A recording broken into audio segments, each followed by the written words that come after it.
प्राचीन काल की बात है। मगध देश की जनता में आतंक छाया हुआ था।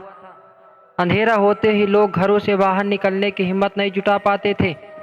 कारण था अंगुलीमाल। अंगुलीमाल एक खूंखार डाकू था जो मगध देश के जंगल में रहता था। जो भी राहगीर उस जंगल से गुजरता था वह उसे रास्ते में लूट लेता था और उसे मारकर उसकी एक उंगली काटकर माला के रूप में अपने गले में पहन लेता था। इसी कारण लोग उसे अंगुलीमाल कहते थे। एक दिन उस गांव में महात्मा बुद्ध आए। लोगों ने उनका खूब स्वागत सत्कार किया। महात्मा बुद्ध ने देखा वहां के लोगों में कुछ डर सा समाया हुआ है। महात्मा बुद्ध ने लोगों से इसका कारण जानना चाहा। लोगों ने बताया कि इस डर और आतंक का कारण डाकू अंगुलीमाल है। वह निरपराध राहगीरों की हत्या कर देता है। महात्मा बुद्ध ने मन में निश्चय किया कि उस डाकू से अवश्य मिलना चाहिए। बुद्ध जंगल में जाने को तैयार हो गए तो गांव वालों ने उन्हें बहुत रोका, क्योंकि वे जानते थे कि अंगुलीमाल के सामने से बच पाना बहुत मुश्किल ही नहीं नामुमकिन है। लेकिन बुद्ध अत्यंत शांत भाव से जंगल में चले जा रहे थे। तभी पीछे से एक कर्कश आवाज कानों में पड़ी, ठहर जा, कहाँ जा रहा है? ऐसा जो होता है, अंगुलीमाल ने आवाज लगाई। बुद्ध ऐसे चलते रहे मानो कुछ सुना ही नहीं। पीछे से और जोर से आवाज आई, मैं कहता हूँ ठहर जा। बुद्ध रुक गए और पीछे पलट कर देखा तो सामने एक खूंखार काला व्यक्ति खड़ा था। लंबा चौड़ा शरीर, बड़े बड़े हुए बाल, एकदम काला रंग, लंबे लंबे नाखून, लाल लाल आंखें, हाथ में तलवार लिए वह बुद्ध को घूर रहा था। उसके गले में उंगलियों की माला लटक रही थी। वह बहुत ही डरावना लग रहा था। बुद्ध ने शांत व मधुर स्वर में कहा, मैं तो ठहर गया, भला तू कब ठहरेगा? भला तू कब ठहरेगा? अंगुलीमाल ने बुद्ध के चेहरे की ओर देखा। उनके चेहरे पर बिल्कुल भय नहीं था, जबकि जिन लोगों को वह रोकता था वे भय से थर थर कांपने लगते थे। अंगुलीमाल बोला, हे सन्यासी, क्या तुम्हें डर नहीं लग रहा है?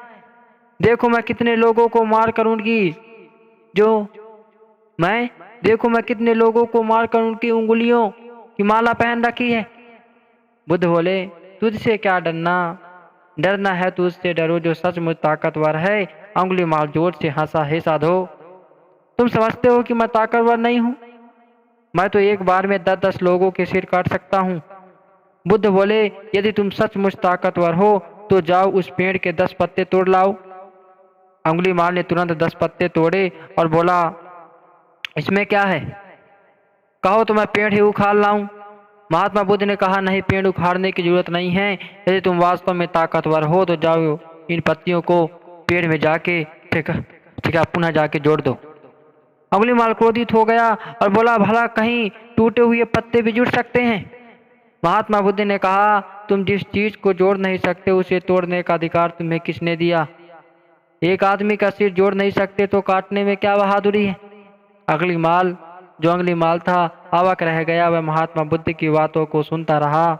एक अनजानी शक्ति ने उसके हृदय को बदल दिया।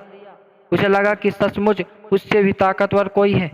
उसे आत्मग्लानि होने लगी। वह महात्मा बुद्ध के चरणों में गिर पड़ा और बोला, हे महात्मन, मुझे क्षमा कर दीजिए, मैं भटक गया था, आप मुझे शरण में ले लीजिए। भगवान बुद्ध ने उसे अपनी शरण में ले लिया और अपना शिष्य बना लिया। तो दोस्तों, इस कहानी से हमें सीख मिलती है कि यदि हमें किसी कार्य को यदि हमें जोड़ने की उसमें ताकत नहीं है, बनाने की ताकत नहीं है, तो उसे बिगाड़ना भी नहीं चाहिए। हमसे या फिर इस संसार में एक से एक हमसे भी जो होता है बलवान और ताकतवर लोग हैं। हमें अपने किसी भी कार्य पर घमंड नहीं करना चाहिए, अपितु शांत शांति भाव से रहना चाहिए।